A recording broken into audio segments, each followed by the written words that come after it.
श्री कृष्ण जी के बारे में फैलाए गए झूठ। दोस्तों आज के मॉडर्न जमाने में बहुत सारे अफवाहें फैलती रहती हैं। वैसे ही सेम भगवान श्री कृष्ण जी के बारे में भी बहुत सारे झूठी बातें फैलाई गई हैं। श्री कृष्ण जी को चित्त चोर, माखन चोर, लड़कियों के साथ रासलीला करने वाले आदि ऐसे अनेक नामों से बुलाया जाता आ रहा है।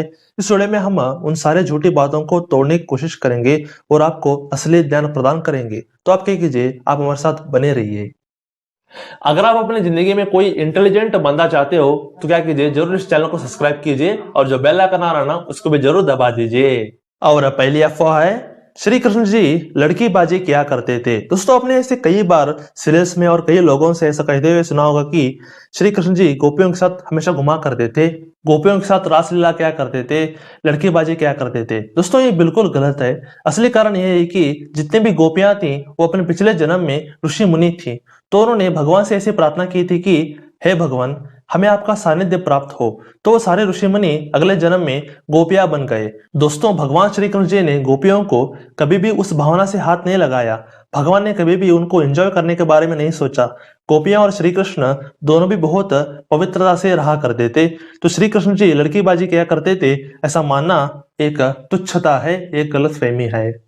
और दूसरी अफवाह है, श्री कृष्ण जी ने गोपियों को सताने के लिए उनके वस्त्रों को चुराया था। दोस्तों आपने ऐसा जरूर सुना होगा कि जब गोपियां नदी में नहा रही थी तब श्री कृष्ण जी ने गोपियों को सताने के लिए उनके वस्त्रों को चुराया था। दोस्तों ये भी एक झूठी है। श्री कृष्ण जी ने गोपियों को सताने के लिए नहीं बल्कि नग्न स्नान ना करने के बारे में समझाने के लिए चुराया था। आप पूरा संवाद यहाँ पे सुन सकते हैं। कान्हा, तुम्हें लज्जा नहीं आती हम गोपियों को ऐसे नहाते देखकर? तब श्री कृष्ण कहते हैं, मुझे लज्जा क्यों आएगी?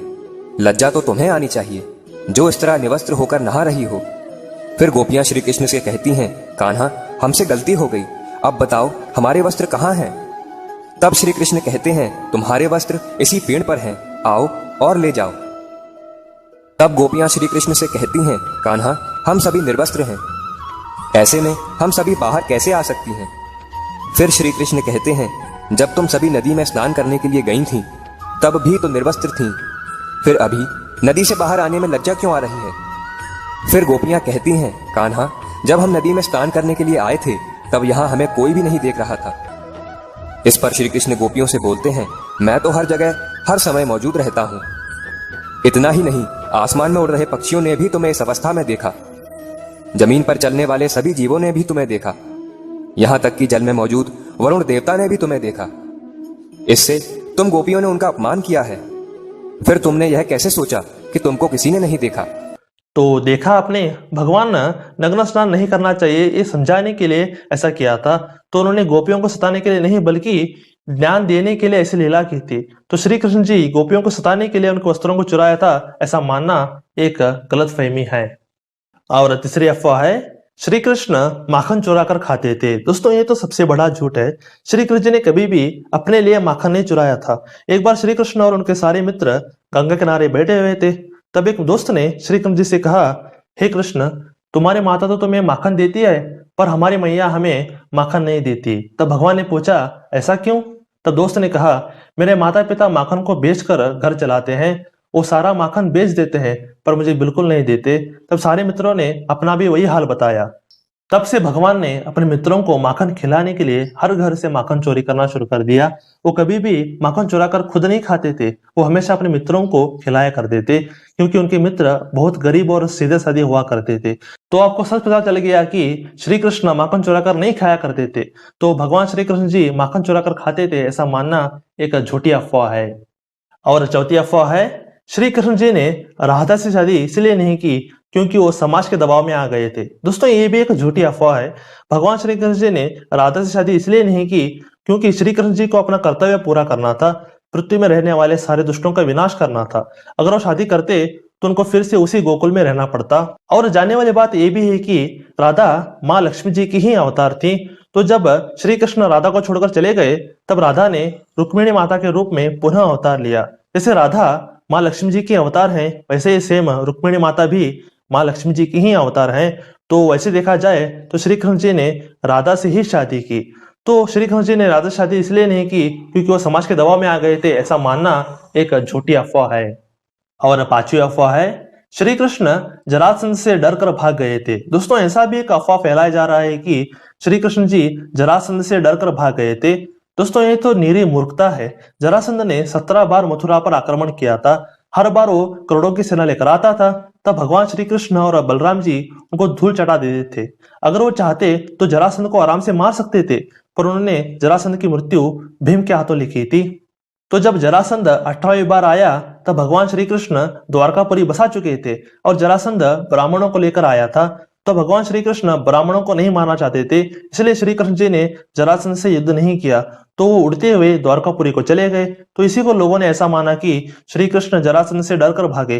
तो को सच का पता चल गया। तो श्री कृष्ण जरासंध से डरकर भागे ऐसा मानना एक झूठी अफवाह है। और छठी अफवाह है भगवान श्री कृष्ण स्त्री लोलुप थे। दोस्तों लोग ऐसा बोलते हैं कि भगवान श्री कृष्ण स्त्री लोलुप थे क्योंकि उन्होंने 16,008 महिलाओं से शादी की थी। दोस्तों इसका असली कारण यह है कि एक दिन 16,000 अप्सराएं स्वर्ग को जा रही थी। तब उन्होंने समुद्र में ध्यानस्थ बैठे हुए अष्टावक्र मुनि को देखा। तब अप्सराओं ने मुनि का गुणगान करना शुरू कर दिया। तब इस प्रशंसा से खुश होकर मुनि ने कहा, हे अप्सराओं, मैं आपकी प्रशंसा से बहुत खुश हूँ, कोई वर मांगो। तब सारे अप्सराओं ने कहा कि हमें भगवान विष्णु जी पति के रूप में मिल जाएं। तब अष्टावक्र मुनि ने तथास्तु बोल दिया। तो इस कारण भगवान श्री कृष्ण जी ने 16,008 महिलाओं से शादी की।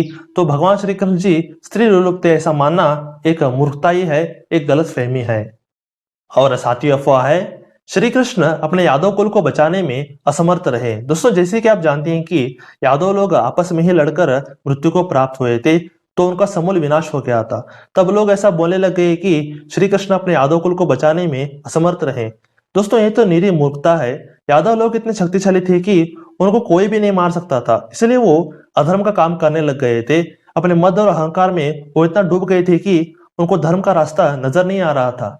तब भगवान श्री कृष्ण जी ने लीला रची और गांधारी ऋषियों से श्राप दिलवाया और प्रभास क्षेत्र में सारे यादव कुल का संहार कर दिया। ऐसे उन्होंने अपना आखिरी काम भी पूरा किया। तो दोस्तों भगवान ने यादव कुल को उनके कुकर्म के कारण मार दिया था। तो श्री कृष्ण यादव कुल को बचाने में असमर्थ रहे ऐसा मानना एक झूठी अफवाह है। और आठवीं अफवाह है श्री कृष्ण तीर खाकर मरे। दोस्तों आप जानते हैं कि जब भगवान श्री कृष्ण एक पेड़ के नीचे बैठे हुए थे तब जरा नामक एक शिकारी ने श्री कृष्ण जी के पैर पर तीर चला दी। तब भगवान श्री कृष्ण जी ने अपनी लीला समाप्त की। दोस्तों इस घटना से लोग ऐसा समझने लग गए कि भगवान श्री कृष्ण तीर खाकर मरे। दोस्तों ये एक अफवाह है। भगवान श्री कृष्ण जी ने अपना आखिरी काम खत्म कर दिया था और बलराम जी भी वैकुंठ धाम को चले गए थे। तो भगवान को भी अपनी लीला समाप्त करनी थी, तो उन्होंने उस शिकारी को यूज किया, उसके पैर अपनी तरफ मोड़े और तीर चलवाया। जब भगवान को तीर लगी तब जरा भागते हुए आया और श्री कृष्ण जी से क्षमा मांगने लगा। तब भगवान श्री कृष्ण जी ने कहा, तुम माफी मत मांगो, मुझे अपनी लीला समाप्त करनी थी, इसलिए मैंने तुम्हें एक मोहरी की तरह इस्तेमाल किया। तब भगवान ने जरा को सशरीर वैकुंठ धाम भेजकर खुद रथ में बैठकर वैकुंठ को चले गए। भगवान श्री कृष्ण जी ने अपना शरीर नहीं त्यागा था, वो सशरीर वैकुंठ को चले गए थे क्योंकि उनका शरीर पंचभूतों से नहीं बना हुआ था, उनका शरीर दिव्य था, तो वो ऐसे ही वैकुंठ को चले गए थे। तो भगवान श्री कृष्ण जी की तीर खाकर मृत्यु हुई थी ऐसा मानना एक अंधश्रद्धा है, एक गलत फहमी है। तो दोस्तों इस वीडियो में बहुत सारे अफवाहों को तोड़ने की कोशिश की है और आपको रियल नॉलेज प्रदान की है। तो आप क्या कीजिए, आप इस जानकारी को अपने तक बिल्कुल मत रखिए, अपने दोस्तों के साथ जरूर शेयर कीजिए। तो आपको हमारा वीडियो कैसा लगा? मुझे पता है कि आपको बहुत ही अमेजिंग लगा होगा। अगर आपको अच्छा लगा तो आप क्या कीजिए, जरूर सर लाइक कीजिए और बहुत सारा शेयर कीजिए और थोड़ा बात कीजिए, सब्सक्राइब कीजिए और बहुत सारा करवाइए, क्योंकि हम ऐसे ही बेहतरीन कंटेंट, ऐसे अच्छे कंटेंट हमेशा क्या करते हैं, हमेशा लाते रहते हैं ना। जरूर क्या कीजिए, सब्सक्राइब कीजिए। तो stay blessed, stay awesome and go self made.